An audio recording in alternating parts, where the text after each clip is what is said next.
Hey, what's going on guys, it's your boy Echo and welcome to part 3 of this F1 2020 My Team Career Mode. What an episode we had last time out. If you haven't watched it yet, make sure you go check it out before you watch this, because, spoiler alert, we managed to get points on the board in our second race back with Jaguar. I am super happy. I couldn't have asked for a better result. But as you can probably tell, I am doing this, the first part as a live commentary, and then it'll be post commentary for the race. I just find it easy doing this. And yeah, we've got 9 days spare to get a load of activities done. So I think what we're going to do simulator training, and then we'll do. Actually, what could we do? Let's do a sponsor event, and then we've got 2 days spare. Chassis team building. Why not? We've also got a an email here. Here's where we think our performance currently sits in the pecking order. So yeah, still about the same, which is understandable. Some good news though coming through, that we do have a new R&D part in, front wing main flap. That's going to help us out around Vietnam. We've got 1500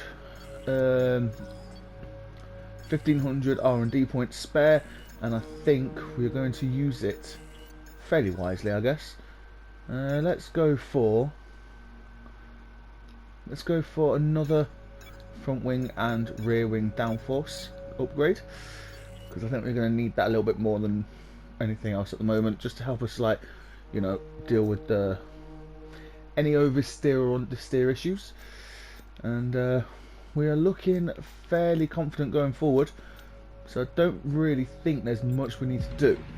So it's going to sim ahead, and let's see if we get anything in that we could do. We've only got 430 R&D points. There's really no point in trying to get any R&D parts in. But we've also got some more good news as well. Our gearbox durability has been approved, so there is that. Like I say, I think I said in yesterday's episode or the day before, I do want to try and focus on everything, try and like make it fairly even. So I think after we've done these 2 upgrades, I'll probably start looking at doing a couple of the engine powers, and then engine power upgrades, sorry, and then the weight reductions, and also try and make a start on the durability. But I think that is it for now. We're still 4th worst, which isn't at all great. Taking a look at the progress history, we are now pretty much tied with AlphaTauri, which is good. So we are starting to close the gap on the top 10 pretty much. Well, the top 10 points, scores, that made no sense, but you know what I'm trying to say. Our engine wear and everything is kind of high. Can't deny that. Taking a quick look at gyro stands before we go through, we are currently sat in 10th in the drivers and 7th in the constructors. As per usual, Lewis Hamilton is top of the list, 16th and 5th. And then driver details, we've got nothing really that we need to do. In fact, let's just go to driver market. Our teammate is 63 rated, which is pretty good to see. And actually, before we do anything, we're going to just get a load of driver perks. I'm going to be selfish. We're now level 1 on all of them, so that'll help us out a bit more, and then we'll start saving up just in case we want to get a new teammate. But I think that is pretty much it. So let's get into Q1 of qualifying around Vietnam. I'm not looking forward to this whatsoever. It's going to be a grind, but hey, that's F1 for you.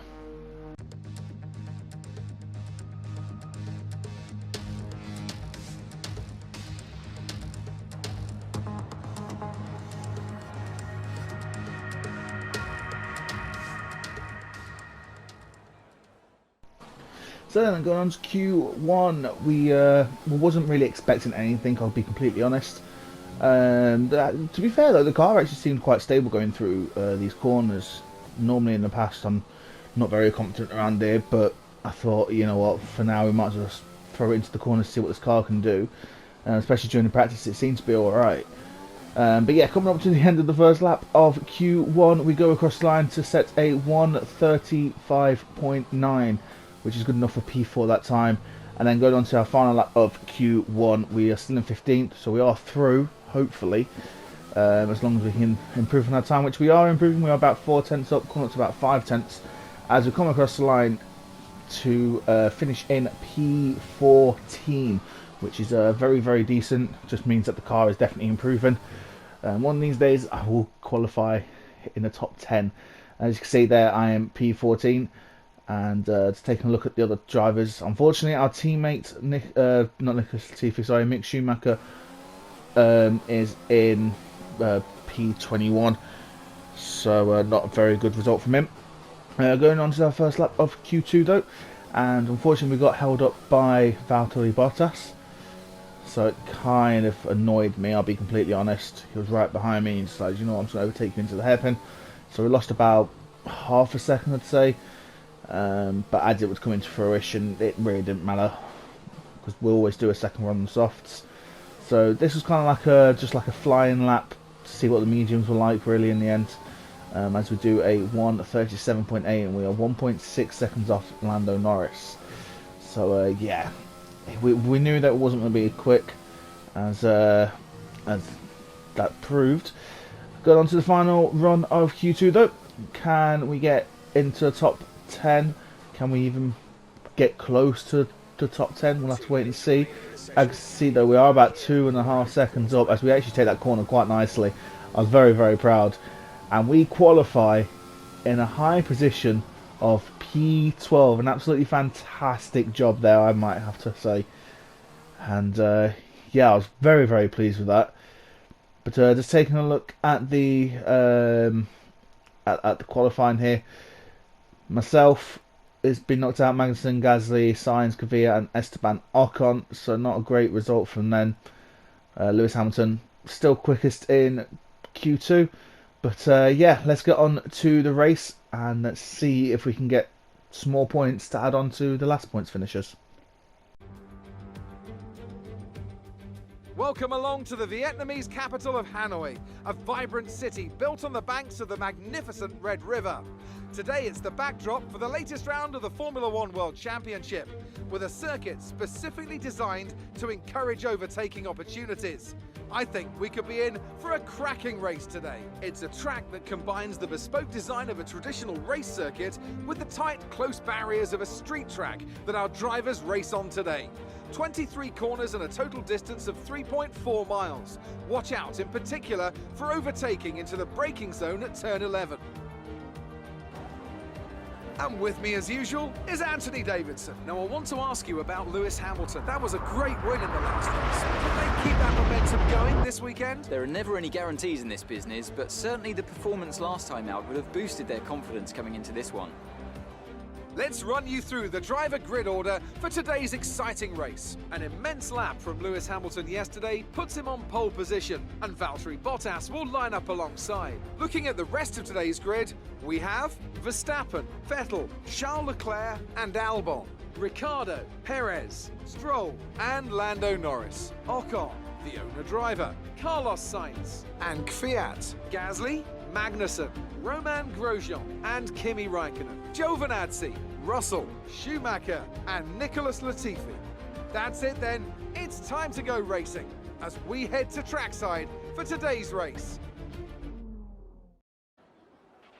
After the points finish last race, let's aim to keep the momentum going. Oh, I hope we can get another points finish. Would be very, very nice. As you see, there's two options there. We can go hard to soft or medium soft. In the end, I did go for the second option just so we could be a little bit quicker. It's only about a 1.7 second difference in all fairness. But yeah, in the end I decided to go for the medium soft, just trying to change our fuel load, see what would happen. And not a lot would really happen, unfortunately, but it is what it is. So yeah, fingers crossed we can get an okay result here. And yeah, forgot to edit that bit out. I'm just going to leave it in because why not? But anyway, 3, 4, 5 red lights are out and away we go. And it's a very good start from us actually, even though Esteban Ocon up ahead gets a better start. And look at that, Daniel Kvyat and Carlos Sainz got away fantastic. So we need to try and make better starts here as we ran the first couple of corners. This is a very, very difficult track to try and nail, of course, until F1 actually goes here. We're not going to know the right racing line or anything, as Pierre Gasly just breezes past. He's like, see you later, bud. But yeah, coming into the sharp right-hander now, heavy braking zone into the roundabout section. And we've got Romain Grosjean on the outside of us. We take a very narrow line as we go out wide to try and just cut him off. And now onto the long back straight. I think this is probably the longest back straight in F1. So that might be some trivia for you, I don't know. As we reach already 203, 204 miles per hour roughly. 203 was our max. As we're trying braking time and not hit Pierre Gasly. We just about do it, but we had to, go to the left of him. Now coming through the tricky section of the track, it's so easy to lose your car here, especially if you haven't got the right setup and the right balance. But yeah, I knew deep down that I wasn't going to get anything from this. I just wanted to like coast around, just try and survive, really survive Vietnam. I shouldn't have said that. That was really bad. I apologise. I'm going to keep it in though because it's not offensive, but But yeah, anyway, we're going to carry on. I digress. I've had a little bit of alcohol. Leave me alone. But anyway, we're coming around the first, finishing off the first lap, and we somehow do okay. We lost 3 positions, but it was to be expected anyway. As yeah, come around again. We're still on this bit because there's something that happens in a second. And you see there is a yellow flag, and I was like, okay, what's going on here? Doesn't seem to be any crash and whatnot. But taking a look at the replay with Daniel Ricciardo, he seems to lose it just about there, and then he hits the wall, loses some of his front wing. So that means then he's got damage. That means he'll have to pit.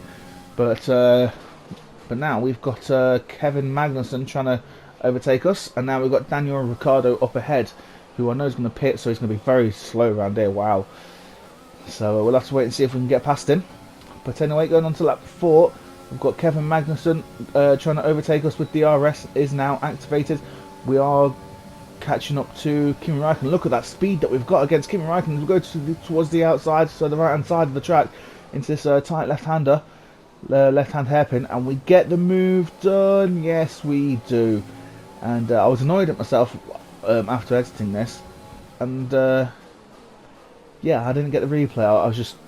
I was focusing way too much, to be fair, because it was honestly, this track was so stressful. I had to like take so many breaks. I had so many cigarettes. I think what was meant to be about a 45-50 minute race took me about an hour and 20, an hour and 30 minutes to actually finish. So yeah, it's one of them things, unfortunately. But now we've got Kimi Räikkönen overtaking us, but we know we can get DRS on him as he locks up into that right hand just before the roundabout section. But I know that we've got the faster tyres on technically now, because the soft tyres will be like 40% probably, and we'll have DRS. But we've also got to try and defend from Kevin Magnussen as we now open up DRS. Can we catch up to Kimi Räikkönen? Can we defend from Kevin Magnussen? Let's see, shall we? We decide to go to the inside, give him the fake on the outside, and we just get the car turned in. Can we make the move stick? Yes, we can. So that now puts us up into P14. And I have to say that's probably one of my favourite overtakes of the season. But it is so difficult to overtake here. That's really one of your only options to overtake there. But yeah, going on to lap 12 now. This is the lap I believe we pitted. Yes, it was. Get the car slowed down in time very early as well. Didn't want any penalties. And yeah, it's about 30-second pit lane, pit time sort of thing. And then, so it's very, very long. It kind of reminds me of Silverstone.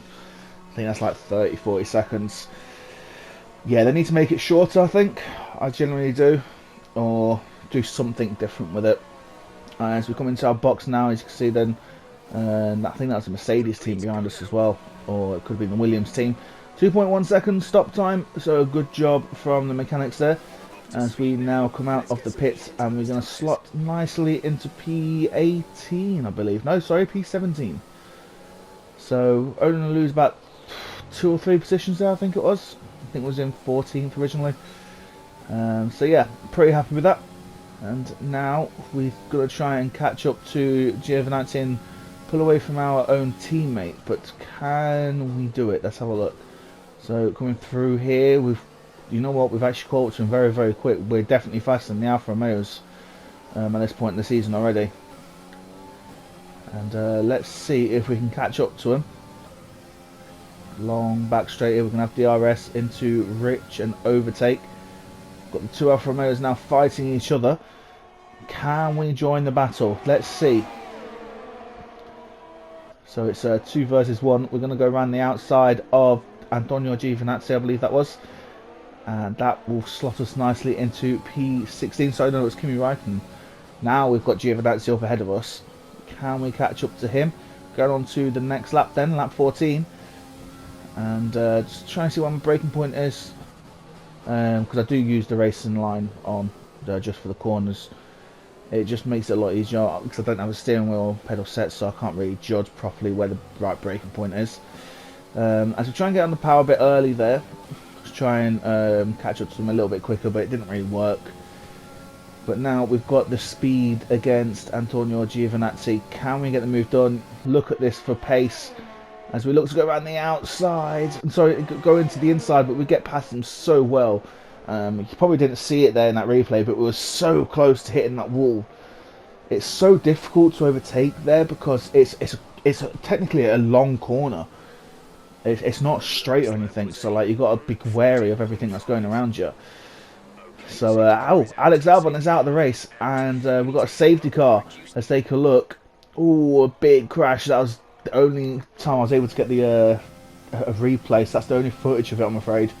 But a very big crash. It looked like he had a DRS open and then tried going for the overtake at the same time, so it didn't really work.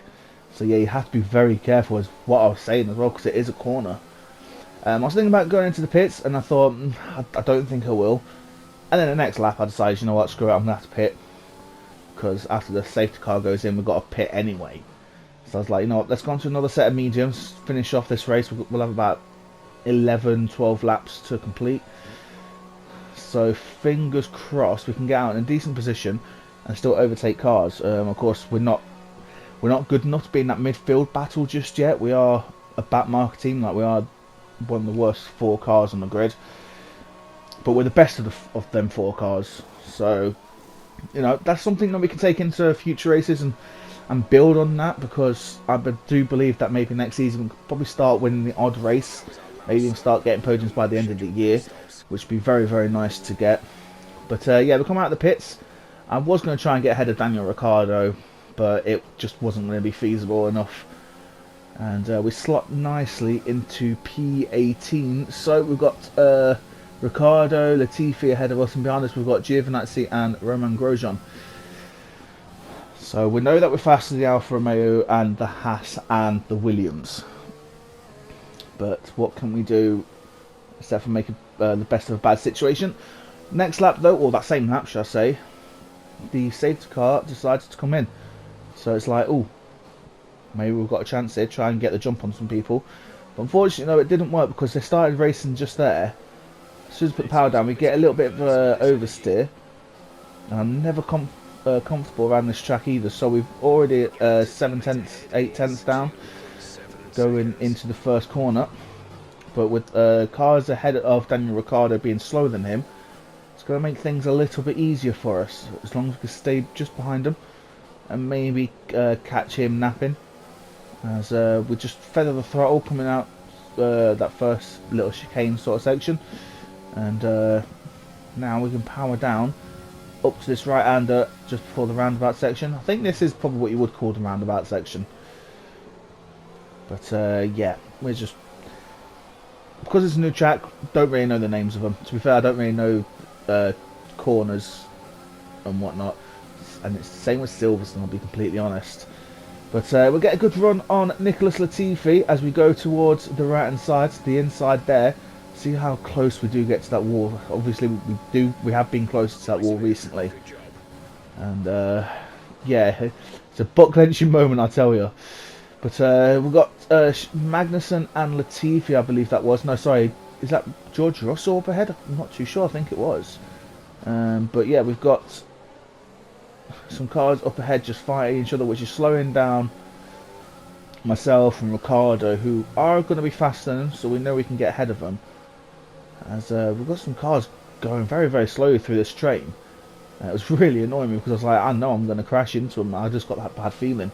But the reason why they was going slow is because there is a battle up ahead with one of the McLarens. I think that's Norris and Esteban Ocon, I believe that is up ahead. I'm not too sure because the way I'm recording this, and that is on the Share Factory. If you use Share Factory, you know what I mean. So it's difficult to see. But now we're going to try and get the move done on Magnussen as he has been passed by Daniel Ricciardo as someone is going slow, and unfortunately that is our teammate. And because we broke to let Magnussen stay ahead, and because Magnussen was trying to go like move into our position there, Nicholas Latifi unfortunately hits the back of my car and loses some of his front wing. So yeah, I'm surprised I didn't get a warning or anything for that. You know, in real life F1 that could have been a warning, it could have been a penalty, but we got away with one there. But yeah, not good for Nicholas Latifi. But on to lap 19, it is now official. Mick Schumacher is out of the race. And yeah, we're the only Jaguar racing team car left on track, unfortunately. Hopefully we don't get any DNFs going through this career. Otherwise it wouldn't make very good content for you guys. Anyway, going on to lap number 20. Get a little bit of oversteer as he's trying to fight Kevin Magnussen to try and go into P14. And we're going to have DRS, Rich Mix enabled and Overtake enabled, as we now try and look to get past the Haas car. And so we get close to the outside wall again. Do make the move stick just before the hairpin turn. So I was very happy with the performance of this car. I was very happy with how I was driving. I think that's probably the best I've done around this track, I'll be completely honest. I don't really race around this track too much. In my own career mode I do, you know, take this track off the calendar. But yeah, apart from that, that was all the highlights there was. And as you can see, going on to lap 28, we're 4 seconds ahead of Raikkonen, and we are 3 seconds behind Daniel Kvyat. So there wasn't much more highlights to go. I was looking through it, see if there's any highlights I can pull up, but there wasn't. But that's just how it is sometimes in F1 career mode. But as you can see here, we come around the final corner and we are going to take P14. Alright, race over. Take care of the car on the way in.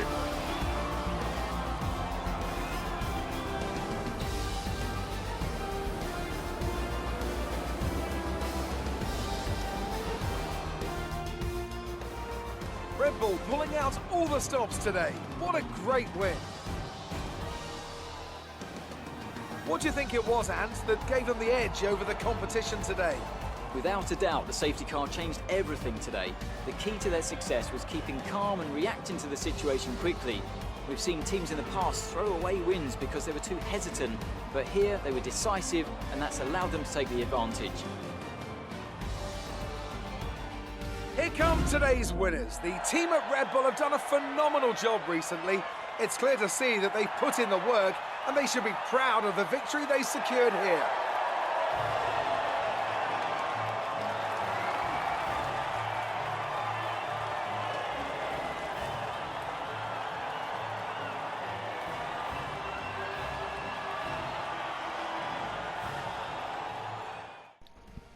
So then, a decent showing from us as Max Verstappen wins.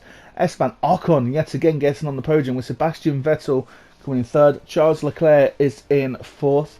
Lewis Hamilton in fifth. Carlos Sainz sixth. Seventh is Stroll.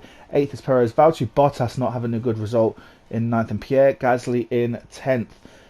And the rest of the runners, you got Ricciardo, Norris, Daniel Kvyat, Raikkonen, myself, and whatnot. Taking a look at the driver standings, we've got Lewis Hamilton still on top, but his gap has been cut down. Esteban Ocon is having a very, very, very good show here in second place in that Renault, so fair play and Daniel Ricciardo not having the best of seasons. And Renault are second in the championship. Look at that, ahead of the likes of Red Bull and Ferrari. So fantastic job from them. But that is going to do it for today. Yes, with this episode, I can't remember what I said at the start of the episode, because of course that was done live com. But I apologise, it's taken a few days. I'm hoping that today, that when this gets released, which is going to be a Sunday, it's going to be a double upload. So this one's going to be morning and the other one's going to be mid to late afternoon. But yeah, thank you very much for watching. If you enjoyed it, make sure you hit the like button, subscribe if you're new, and I'll see you in the next episode for the Chinese Grand Prix. See ya.